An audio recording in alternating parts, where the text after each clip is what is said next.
So, as you all probably know, we are suffering from a worldwide illness called COVID-19.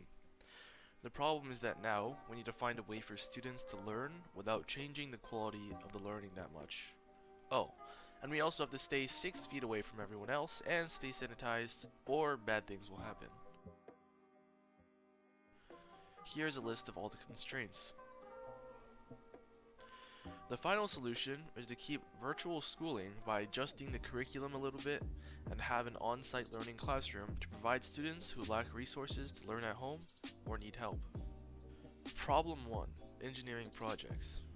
The simple solution is just to have the projects hosted at home. As we saw with the Rube Goldberg machines, most people have enough resources to do projects at home. If the student is lacking materials, resources for the projects, we can design an alternative project for those specific students that don't require as many materials or resources, or we can provide a starter kit of sorts that provides basic materials in it so that the students can finish the project, and the money will come from the budget.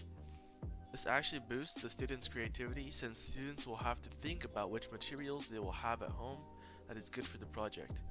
Since students are not limited to class time to finish these projects, they learn better time management and can also create better products since they have more time. Group projects are a similar story. Some alternative solutions for group projects is to have each student communicate with their group members online to plan out the process of finishing a project. Rather than having the group work on hands-on builds, which will most likely spread corona, we can have them work on planning projects, drawing designs online, or building individual prototypes and comparing them to other group mates. Problem 2. Computer usage. At this point, most students should have a usable computer at home for CAD projects or online assignments. In the rare scenario that something goes wrong or they lack resources, we will have a place at school which students can go to at specific times to work on assignments. Preferably, each student would have their own computer there that they would use for themselves. But, depending on the amount of students, they might have to share computers. This can be remedied by having constant disinfecting and sanitation after each use, and having masks and gloves on at all times while working. PPE and other computers for the class can be taken from the budget.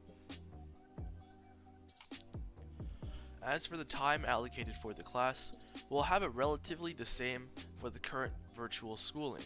We'll have a dedicated online class time where the teacher gives out assignments and answers questions, etc., while most of the work will be done at home. All of the time slots for the class and on-site classroom are to be decided and should be adjusted to fit the needs of the students. To conclude, students will have a safe learning environment where they can continue their studies without much extra effort or funding. The effectiveness of the learning will stay pretty much the same while having all the constraints and criteria met.